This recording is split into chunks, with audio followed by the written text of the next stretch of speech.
នេះបានទទួលសម្បត្តិហើយនេះអូននេះបានទទួលសម្បត្តិតាំងពីពេលណាមកហ្នឹងរឹកមិញនេះឯងពេលដែលអូននេះយកបាយទៅឲ្យប្រប៉ាន់អើយអាដេក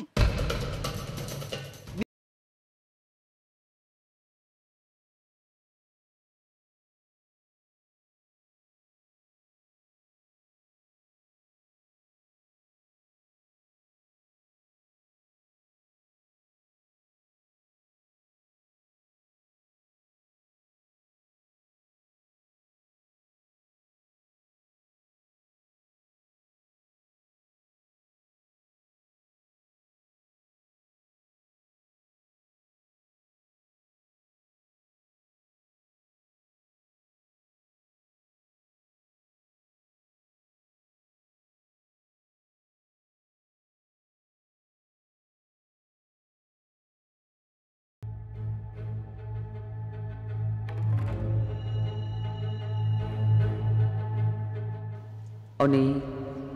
បងមិនដឹងថាពេលនេះអូនបានឃើញសម្បត្តិមួយនេះដែរឬអត់ទេតែបងសង្ឃឹមថាវានឹងទៅដល់ដៃអូននៅថ្ងៃណាមួយមិនខានអូនដឹងទេថាបងនឹកអូនខ្លាំងណាស់បងចង់ជួបអូនខ្លាំងណាស់បងរងចាំអូនរាល់ថ្ងៃនៅមាត់ទឹកដែលយើងតែងតែជួបគ្នាចាំរហូតតតែអូនបានដឹងហើយមកជួបបងទោះជាហាខ្យល់ហាភ្លៀងឈឺស្លាប់ក៏បងមិនខ្វល់ដែរបើមិនបានជួបអូនទេបងមិនត្រឡប់ទៅផ្ទះវិញទេពីបងថាំបងថាំ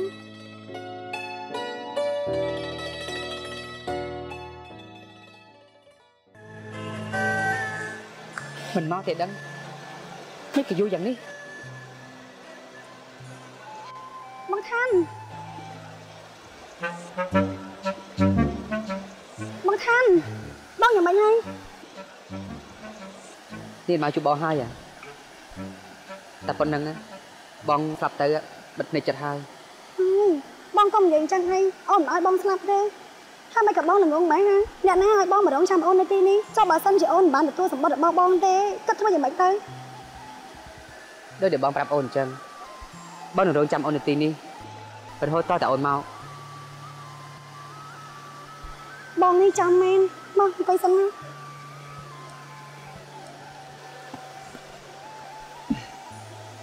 អូននេះបងសប្បាយចិត្តណាស់ដែលបានជួបអូនអូនក៏សប្បាយចិត្តដែរដែលបានជួបបងតែអូននៅមិនបានយូរទេព្រោះខ្លាចពុកនិងម៉ែគាត់ដឹងច្បាស់ជារឿងធំហ្នឹងពុកម៉ែទៀតហើយមិនដឹងពីពេលណាទេ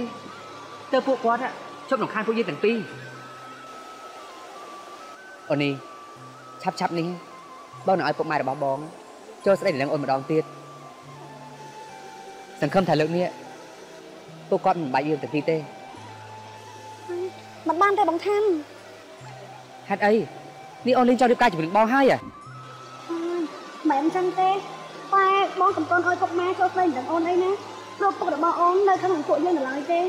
ចាំតិចទៀតសិនទៅចាំតើគាត់លើកអូនឲ្យអ្នកផ្សេងហ្នឹងមែនទេបងនេះពីខូចចិត្តស្លាប់ហើយបងថាំបងកុំនិយាយអញ្ចឹងអីបើបងស្រឡាញ់អូនបងត្រូវជឿជាក់លើអូនពេលនេះយើងត្រូវរកវិធីយ៉ាងណាធ្វើឲ្យពុកឈប់ប្រកាន់ខឹងនឹងបងទៀតតើពួកយើងអាចមានឱកាសបាននៅជាមួយគ្នាណា